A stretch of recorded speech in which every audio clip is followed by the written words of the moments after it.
Baik, Assalamualaikum warahmatullahi wabarakatuh. Saya Okta Priantona BS dengan NIM 05022128192489 dari Teknik Pertanian Indralaya. Di sini saya akan menjelaskan mengenai laporan praktikum rekayasa pengairan dan drainase. Baik, langsung saja.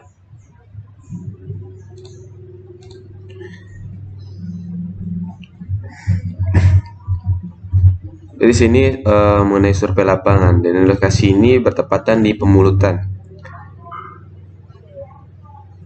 dan di 5 titik lokasi.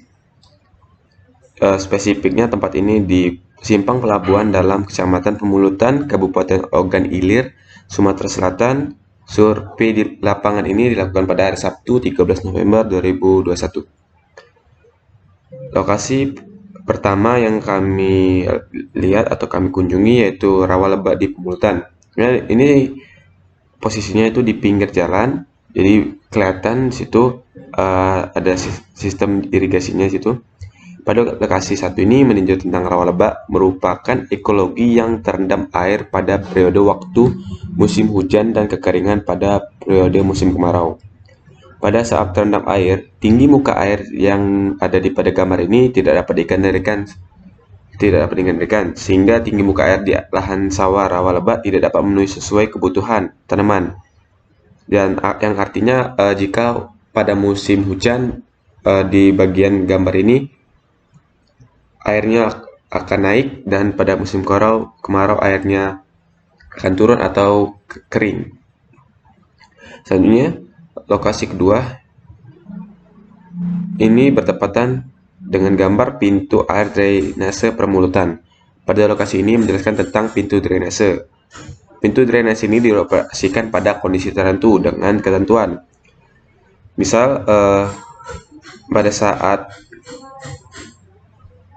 naik dia terbuka, pada saat dia penuh dia tertutup. Pintu ditutup penuh pada saat elevasi muka air di sebelah hilir pintu lebih tinggi daripada elevasi muka air di saluran drainase.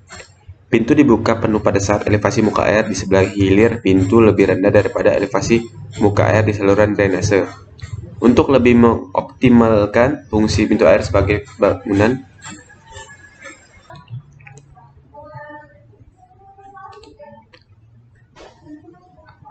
pintu dibuka penuh pada saat elevasi muka air di sebelah hilir pintu lebih rendah daripada elevasi muka air di saluran drainase. Untuk lebih mengoptimalkan fungsi pintu air sebagai bangunan pelengkap sistem drainase, maka jika memungkinkan pada setiap posisi pintu air dilengkapi dengan pompa. Yang selanjutnya di gambar 4, sistem drainase. Nah, sistem drainase ini dibagi menjadi 3, sistem saluran primer, sistem saluran sekunder, dan sistem saluran tersier. Nah, saluran primer ini adalah saluran utama yang menerima masukan aliran dari saluran dimensi saluran ini relatif besar. Saluran primer adalah relatif besar sebab letak saluran paling hilir. Aliran dari saluran primer langsung dialirkan ke badan air adalah saluran utama yang menerima masukan aliran dari saluran sekunder. Yang selanjutnya, sistem saluran sekunder adalah saluran terbuka tertutup yang berfungsi menerima aliran air dari saluran tersier dan limpasan air dari permukaan sekitarnya dan meneruskan ke saluran tersier. Selanjutnya, saluran tersier. Saluran tersier itu adalah saluran drainase yang menerima air dari saluran drainase lokal.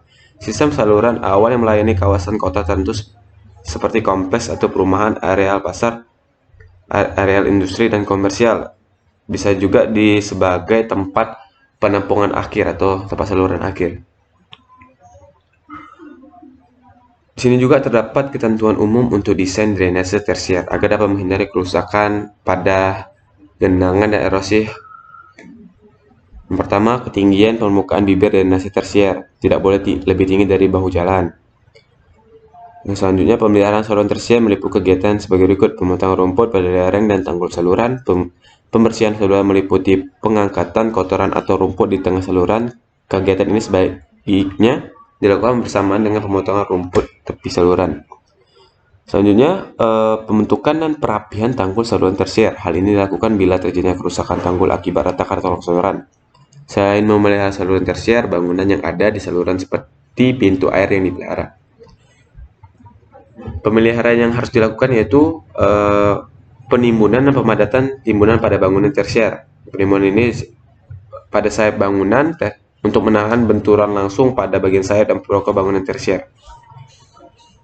Yang selanjutnya itu gambar pintu air. Nah, pintu air ini merupakan bangunan yang memotong tanggul sungai yang berfungsi sebagai pengatur aliran air untuk pembangunan atau drainase, penyadapan, dan pengatur lalu lintas air. Pintu air sebagai penyadap berfungsi untuk mengatur besarnya debit air yang dialirkan ke dalam sistem saluran air, sehingga pintunya dapat diatur sesuai dengan debit yang diinginkan. Dari konstruksinya, secara garis besar, pintu air dapat dibedakan dalam dua tipe, yaitu pintu air saluran terbuka yang disebut pintu air saluran gate, dan pintu air saluran tertutup yang disebut sluice. Pintu air saluran umumnya dibangun pada sistem saluran air yang besar-besar, sedangkan pintu air terowongan dibangun pada sistem aliran yang relatif kecil. Walaupun demikian, kadang-kadang dibangun pula pintu air terowongan yang berukuran cukup besar pula. Pintu air dengan roda roller gate, fixed wheel gate, berbentuk 4 persegi panjang dan dibantu dengan beberapa roda agar mudah untuk membuka dan menutupnya. Banyak digunakan untuk debit air yang lebih besar dibanding pintu air geser. Pintu air banyak digunakan untuk bangunan pengambilan dan pengaturan aliran air sungai di sebelah hilir waduk alam agar debit airnya tidak banyak berubah. Selanjutnya, kolam ternak ikan lele. Nah, penyiapan kolam terdapat budidaya ikan lele. Ada berbagai macam tipe kolam yang bisa digunakan untuk tempat budidaya ikan lele. Setiap tipe kolam memiliki keunggulan dan kelemahan masing-masing bila ditinjau dari segi usaha budidaya untuk budidaya. Untuk memutuskan kolam apa yang cocok, harap pertimbangkan kondisi lingkungan, kesediaan tenaga kerja, dan sumber daya yang ada. Tipe-tipe kolam yang umum digunakan dalam budidaya ikan lele adalah kolam tanah, kolam semen, kolam terpal, jaring, dan keramba. Namun dalam artikel ini kita akan membahas kolam tanah, mengingat jenis kolam ini paling banyak digunakan oleh para peternak ikan. Nah, mungkin itu saja penjelasan dari saya. Apabila ada salah kata atau kata-kata yang kurang berkenan, saya mohon maaf. Saya akhiri. Wassalamualaikum warahmatullahi wabarakatuh. Terima kasih.